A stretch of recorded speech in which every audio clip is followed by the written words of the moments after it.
Lecture 8.3, Applications of Induced Magnetization and Common Types of Magnetism. So we're going to start off with looking at applications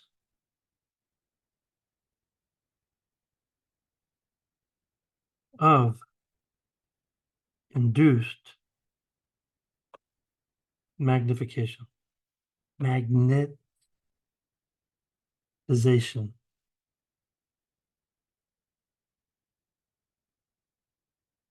I feel like I'm saying magnification.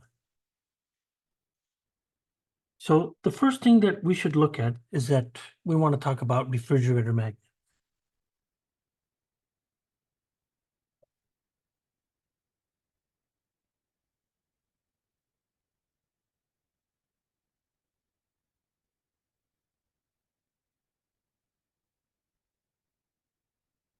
So when we look at refrigerator magnets, and I assume all of us have used refrigerator magnets, of course.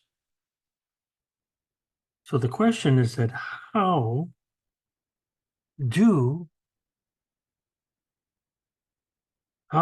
refrigerator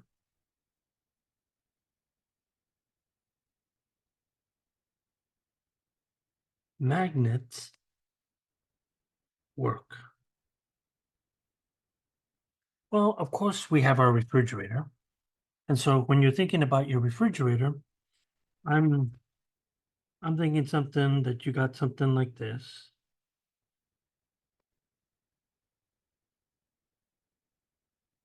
And this refrigerator here is, of course, some type of metal. And so when you put, some type of magnet on the refrigerator right here, let's say that this is your magnet right here, and we could imagine here that it has some thickness. What is that magnet doing here?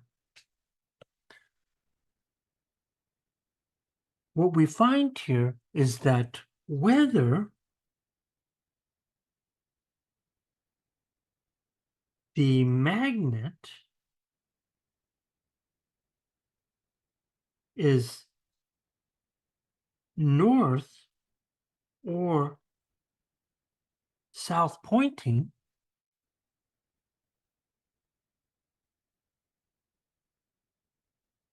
it provides an external magnetic field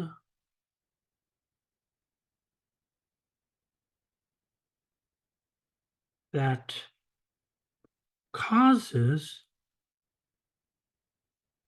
induced magnetization.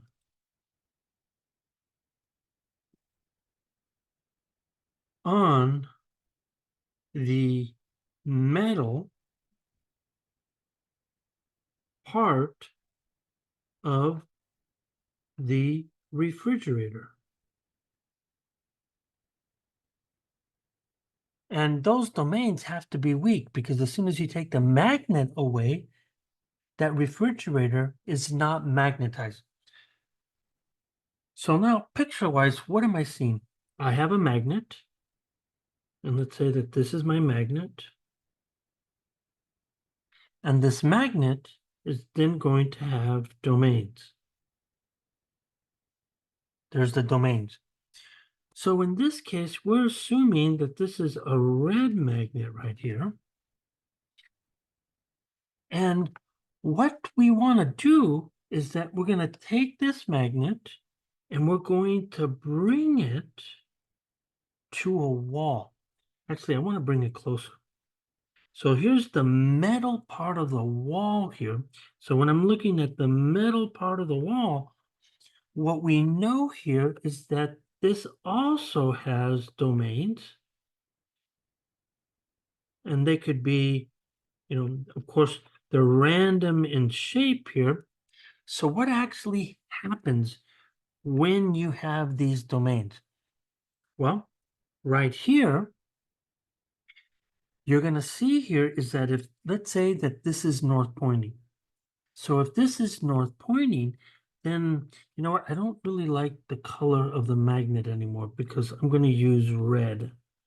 So I'm going to be careful and change the color of the magnet, because I want to stick to the same color scheme that I've been using. So let's say that these are my domains here. And let's say that this is a blue magnet, not a red magnet. So what happens? If this is a north pointing magnet, what you're going to see here is that it brings a red portion to this thing. And that means that all of its domains, not all of it, but most of the domains are pointing in such a way that this portion right here is the north and the back of this thing is the south. So now I induced magnetization on the wall. So at the surface of the wall, I'm going to create a south. And so when I look at these domains, what you're seeing here is that these domains are pointed in the opposite direction. And that's why if I have a domain like this, that's north and this is south. And when I look at this domain, this guy has to be south and this has to be north. So it's attracting the south and repelling the north. So what we're seeing here is that in this situation right here, we are rearranging the refrigerator domains to get a temporary magnetization.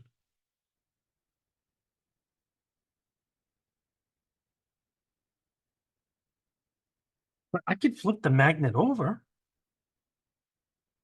right? I could come in here and I could just say, what if I flip the magnet over? If I flip the magnet over, let's say that these are the domains here. Now what I'm going to do is that I'm going to make this in south right here. And this is going to be my northern, which then means that these domains are in the opposite direction as the previous case. So here's my north end of the magnet. Here's my south end of the magnet. So then I look at the domains on the wall. The wall then is then going to produce domains that are going to look however they look here. Let's say they look like this. Then that refrigerator wall is then going to get magnetized. It magnetizes the front to be north. As a consequence, then these domains must be pointing towards the bar magnet.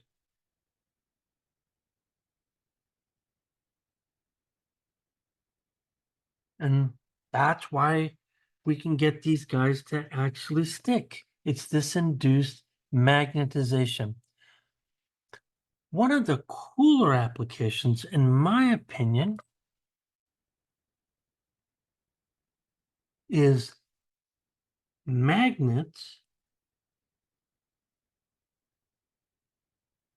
picking up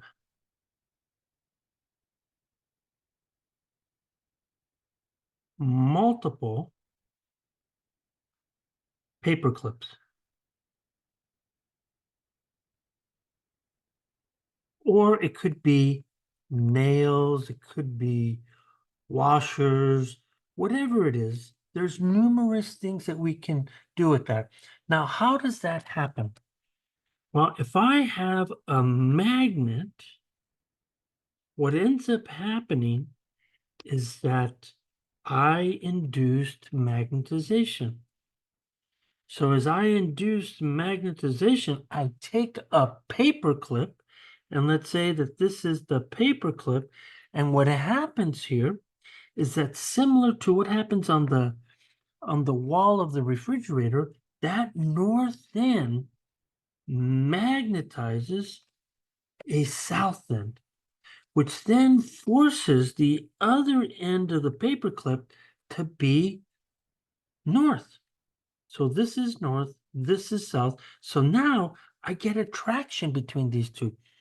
Well, I can have a series of paper clips that connect. So what does the north do? It repels the north, and as a consequence, I get a south, and then this guy becomes a north, and then I can just keep going on depending on the strength of the magnet will tell you how it is. So in language, we say that on the paperclip,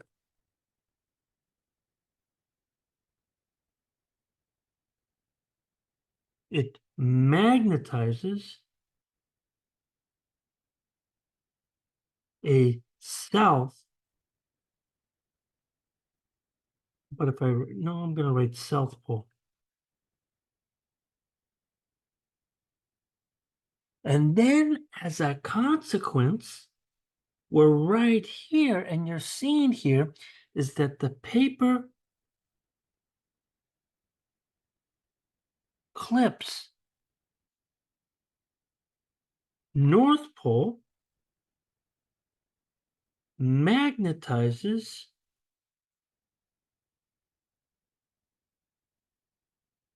a south pole on the second paper clip. Now we can keep going on and on and on, right? Again, depending on the strength of this thing. Well, let's take this to a different level. And this is going to be a YouTube video. And everything that we do, you want to make sure here that you look up on the Canvas webpage to find these links.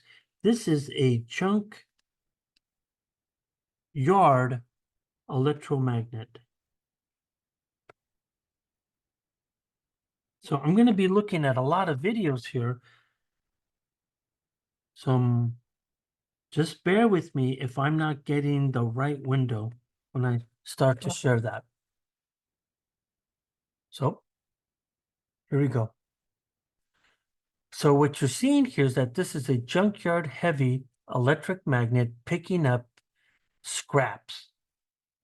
Check this out. So if I play it, it's now turned on.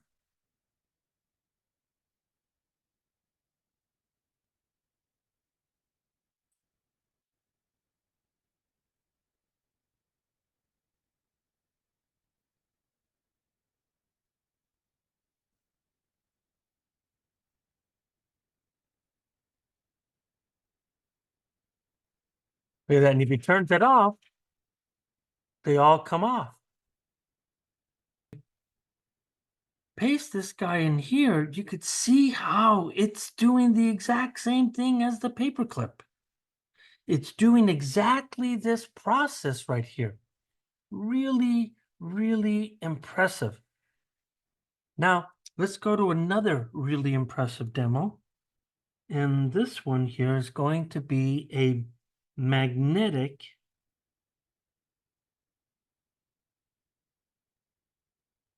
ring launcher.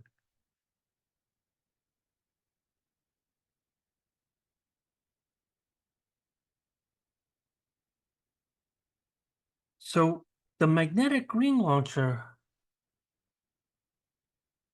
we find here is that this example involves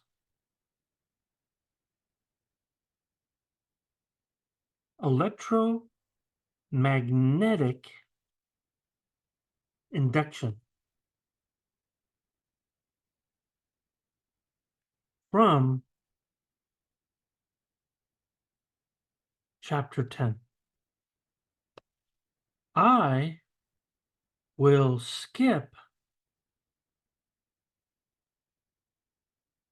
those ideas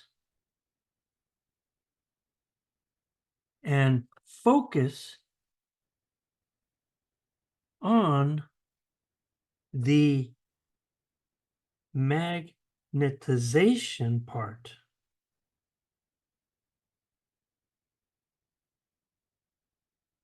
So we're going to go through a series of steps here. So here's the first step. So what we're going to have here is that we're going to have a current running through a coil, which now has a moving charge, and therefore it must produce a magnetic field. So if a current runs through a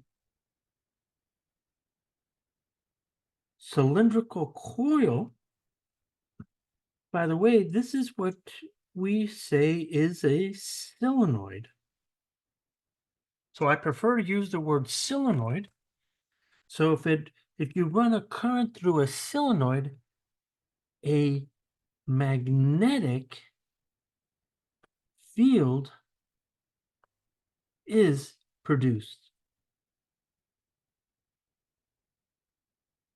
So imagine that I have a coil, and I'm going to say that here's my coil right here, and we'll say it's about this long.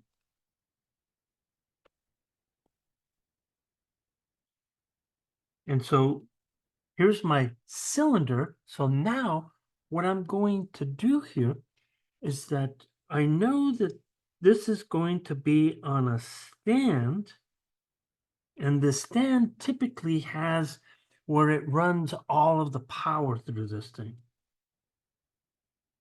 So in here, you'll see that there's a power supply, and now we have these wires that are wrapped around this thing.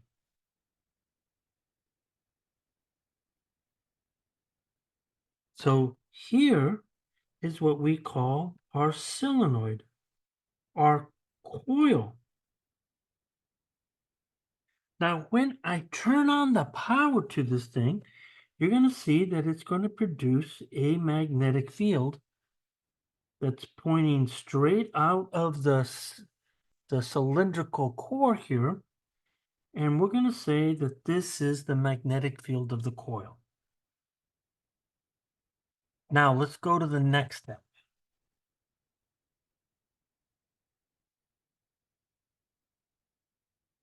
Now, we have a separate iron rod. Okay? We have a separate iron rod. When an external magnetic field is applied to an iron rod, a lot of the times you'll hear me say the word core, an iron core, the domains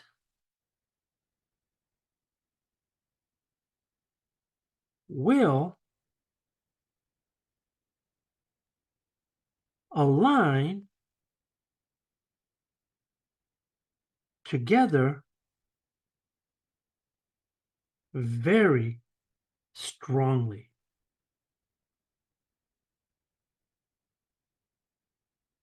And what you're going to find here is that when I say the word strongly, it actually means there's a word for it.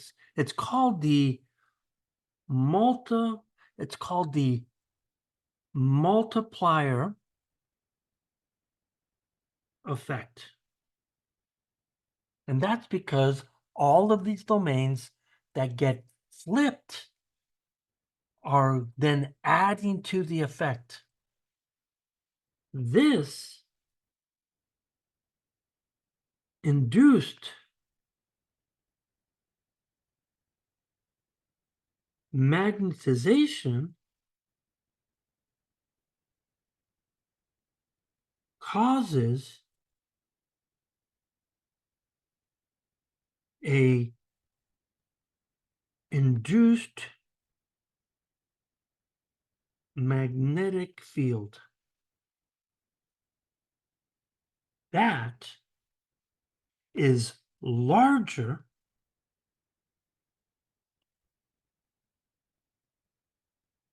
than the coil's field that produced it. In other words, what we're going to find here is that the induced field on the iron core turns out to be much larger than that of the magnetic field of the coil itself. So if I take this guy, and I'm going to need it, and I'm going to copy it here, I'm going to try to draw two pictures. So if I look at this picture, here's my coil, and this is the coil that's going to produce that. And now I'm going to compare the field to an iron core. So if I look at an iron core, let's say it's this long, well, this guy's going to have domains. So when I'm looking at the sky here, when I have this magnetic field, and it's going to do something like this here, we're going to have a magnetic field for this coil here. And so when I look at this coil, look what happens. If I have a coil in this direction, then that means here that this guy has to be the north end. So that means all the domains have to point upwards. So if I have pure iron, it's really easy to magnetize all of these. And so as a consequence, I'm going to produce a very large induced field from this coil that produced it. So once again, it tells me this, that if we compare, I'm going to see here is that this magnetic field of the coil is going to be much, much smaller than the magnetic field of the induced field by the iron rod. So now we put all of these together here. So if the iron rod is inserted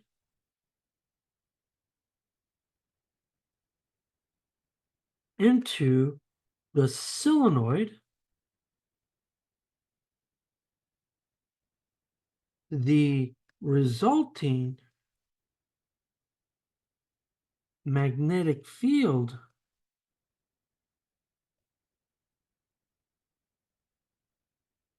is considerably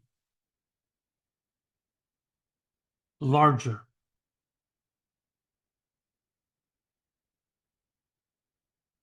Since now we have a net magnetic field. And that net magnetic field is a combination of the coil field plus a combination of the induced field of the iron rod. So now, from electromagnetic induction,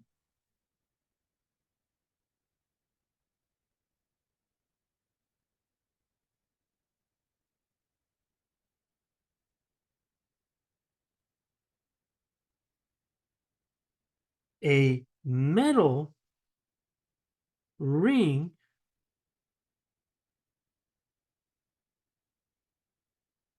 around the coil, or the coil plus the iron rod, will be launched upwards. Now, the images that I have are big. So let me bring these images in here. And here's what I have. I have one image that looks like this. So I'm going to make this guy smaller. Okay, so here's this image right here. And what you're seeing down here is that you're seeing that I have a coil. So if I go up here and I get my coil one more time and I bring it down with me, I'm showing you that in this situation, I have a coil that looks like this. So if I shoot a ring around this coil, what you're seeing with this thing right here is that you're seeing that this magnetic field, this coil now launches this this ring to this height right here. But now look what happens. If I now take this system again, and now I add my coil to this thing, excuse me, my rod, and then what's going to happen here is that we're going to magnetize these domains. So now I have all these domains that are putting out here, and as a consequence, they're going to launch the ring. Because why? The magnetic field here is much larger. So this is going to be the net magnetic field, which is mostly due to the iron rod. So now if I put this in here, I'm going to have to adjust its size here.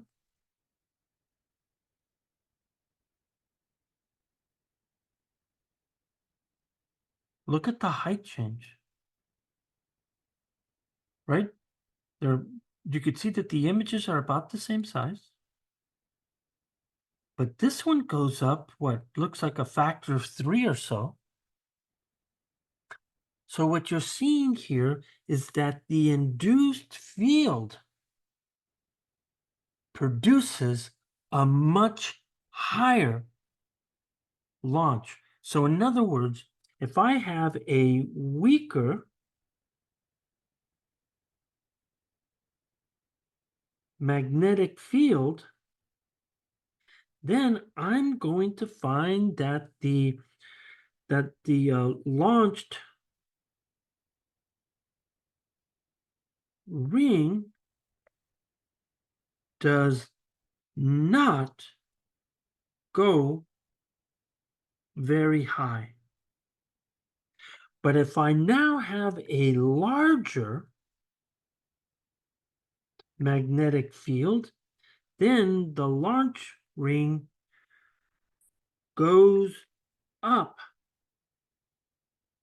much higher, as these images are showing. It's 3 to 4 times higher. This video is quite hard to find. So here's a YouTube video on a ring launcher, and it's actually not great, but at least you'll be able to visualize what I am talking about. I have this guy, and here's the ring launcher, and you could see in his hand he has an iron core, and then right here you're seeing that there's this little silver thing here, which is the actual ring. So here we go. It's only 15 seconds because I edit the heck out of this thing. See that? That goes to that height. That's with no core. Now look what happens.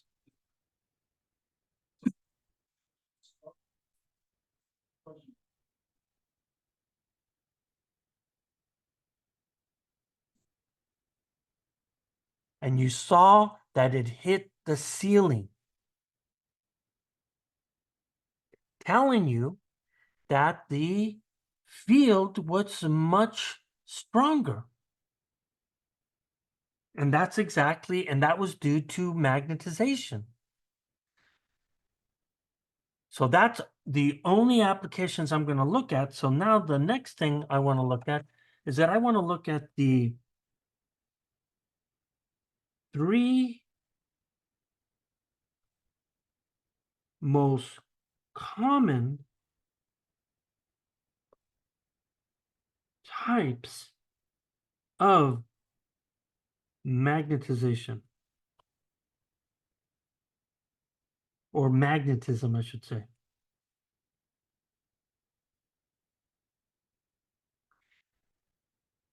So in many materials,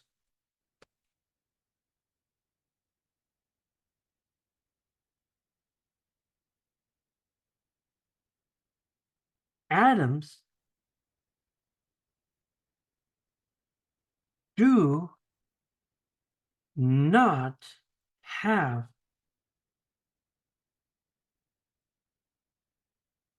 a net magnetization, right? They have no net magnetization since their spin motions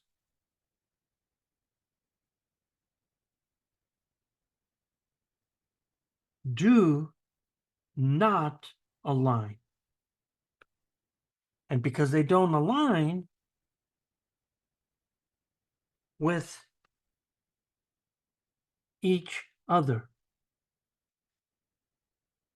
So that means here that their magnetic field is zero. Now, examples of this, there's numerous examples. What about wood or plastic? And I'm sure you could figure out lots of other things, like an eraser or whatever. So if I look at the domains in general, I'm going to see that if I have some material, whatever it is,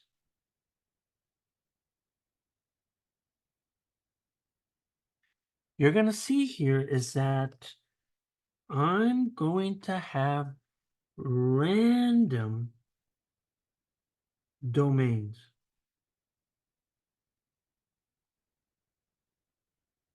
Like this. So when I go and I look at this thing, I'm going to say, okay, what is the net total angular momentum? And then I'm going to see that when I look at the orbit plus the spin components, this is zero, which then says that the net magnetic field for this system is zero. But there's a few materials. And those few materials fall into three categories: ferromagnetism, paramagnetism, and diamagnetism. So let's start off with the most common, which is ferromagnetism.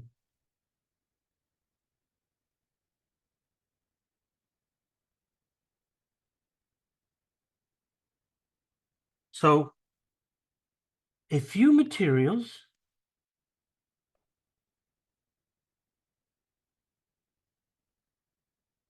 and the ones where we really see it strongly, there's really 4 of them, especially in iron. Iron is super important. Aluminum, nickel, and cobalt. And of course, there's others, but those are the dominant ones, are called ferromagnetic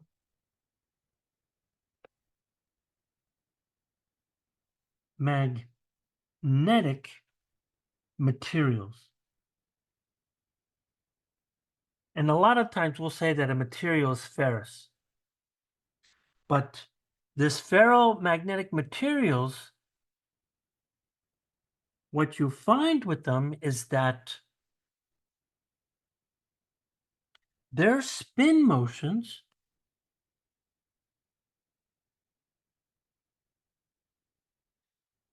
in neighboring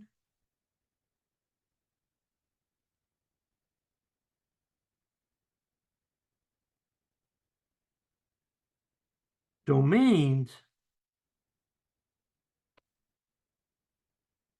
line up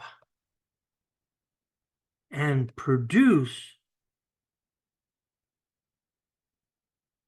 a sizable, a strong magnetic field. So the strongest types of magnetic fields are produced with ferromagnetics. So here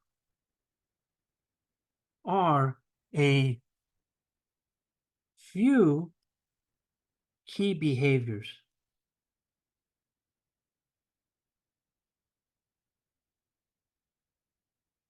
So one of them is that ferromagnetic materials are attracted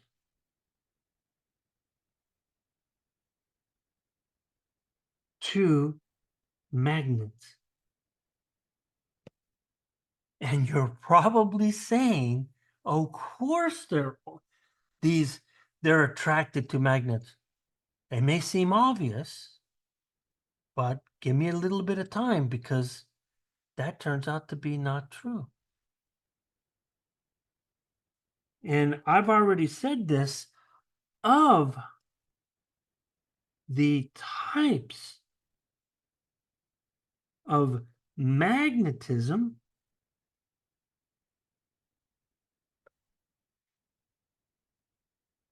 ferromagnetism is the strongest type.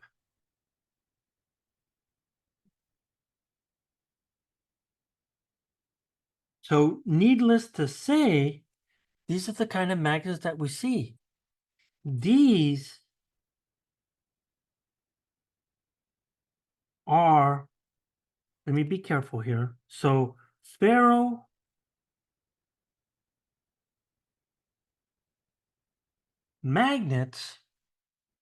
are the most common magnets we see in everyday phenomena.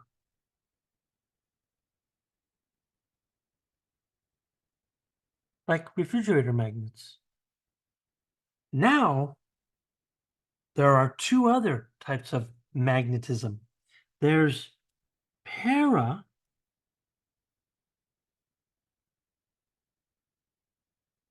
magnetism and diamagnetism.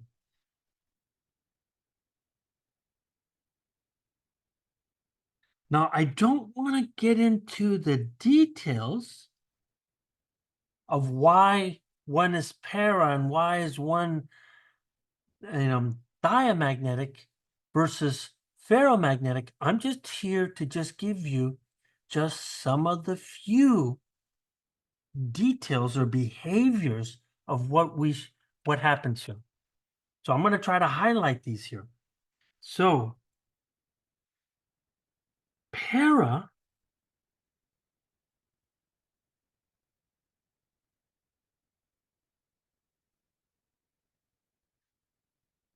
paramagnets refers to materials like aluminum or similar, which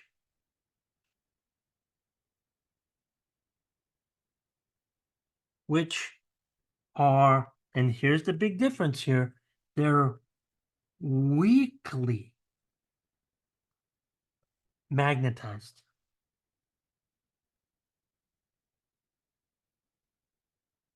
Ferromagnets are strongly magnetized in external magnetic fields. But their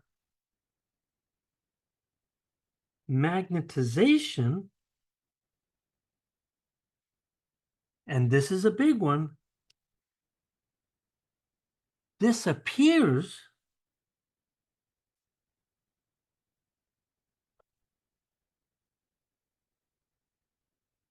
when the external field is removed. That's not true with ferrous magnets, because ferrous magnets, that's what we use to make permanent magnets. So if I have an external field and I take it away, a ferrous magnet is still a ferrous magnet. That's not true with paramagnetic materials. Their fields typically disappear. So now I need to make a distinction here. So paramagnetic or paramagnets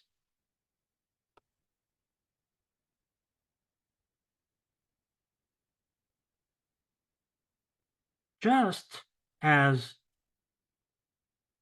ferromagnets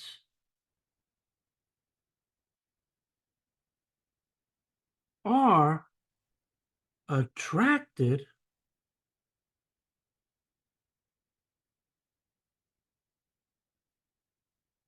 to external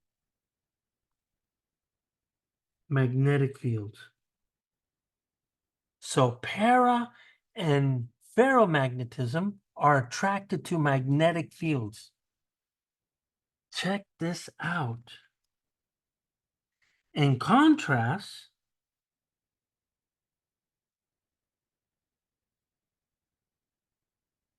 diamagnetic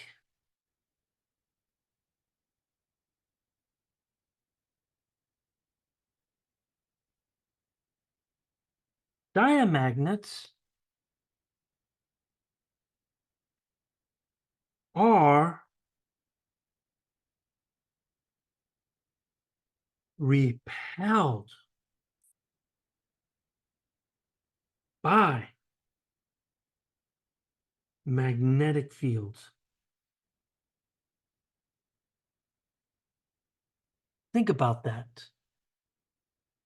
Most of the time when we think about magnets, they're attracted by some field, but diamagnetism, they're repelled. It's like they'd rather die than be in a magnetic field, right? A little bit of nerd humor here. But what you're seeing here is that and form induced magnetic fields in the opposite direction. And what I mean by that, if I have a paramagnetic material and I bring it close to a magnet, the north end is going to repel the north ends of the little domains, but in diamagnetic, it's the opposite. It's really weird to that of the applied magnetic field. So let's draw a picture here so I could show you what I'm talking about. So what I'm going to look at is that I'm going to look at paramagnetic materials. So you could imagine that I have this guy here that's going to hold a magnet, a paramagnet.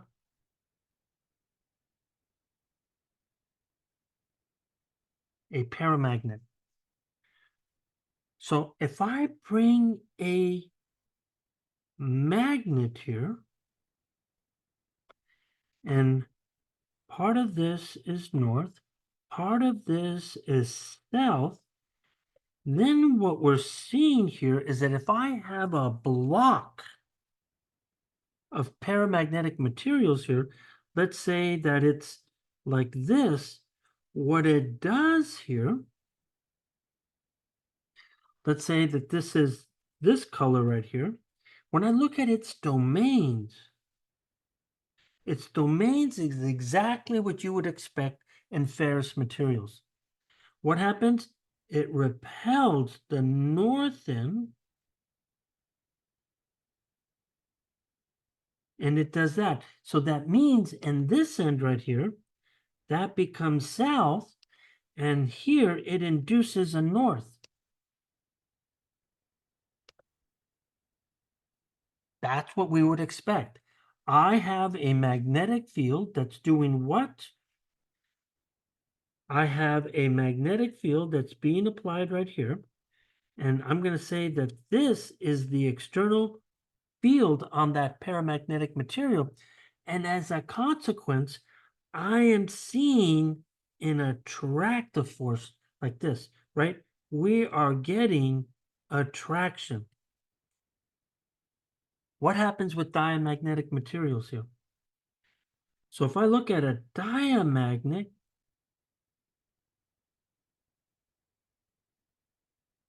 it does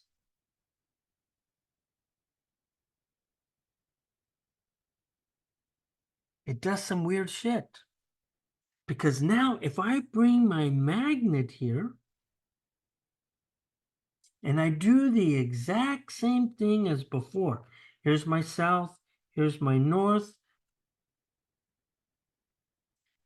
what you're going to see is that block, what it does here in this situation, it actually behaves differently. So when I look at its domains, they do just the opposite. So when we induce magnetization, it now produces domains that do the following thing. It reverses them.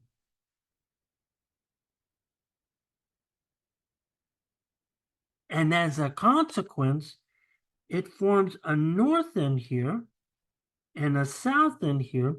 And you could see here that now the north and the north repel. So if I apply a external field here, then you're going to see that I'm going to have repulsion in that direction. Now, it turns out that water is it's a diamagnetic material. So we could say here is that water is diamagnetic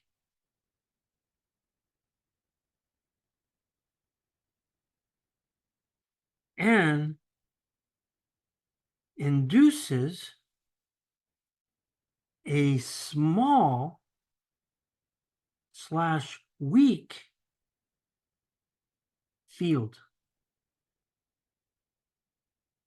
So there's a very famous video, and it's on a levitating frog in a very strong magnetic field because it's so weak. So let's go look at this thing. So here we go. I'm going to go share my screen. It's a short video. It looks like this, and here we are. So I'm going to move a little bit ahead. And you can see there's the frogs right there.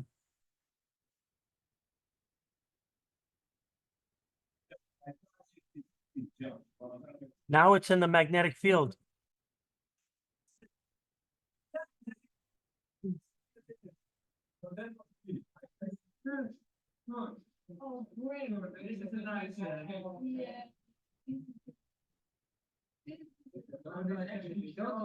Don't touch anything, please. Look at that. That looks like a grasshopper.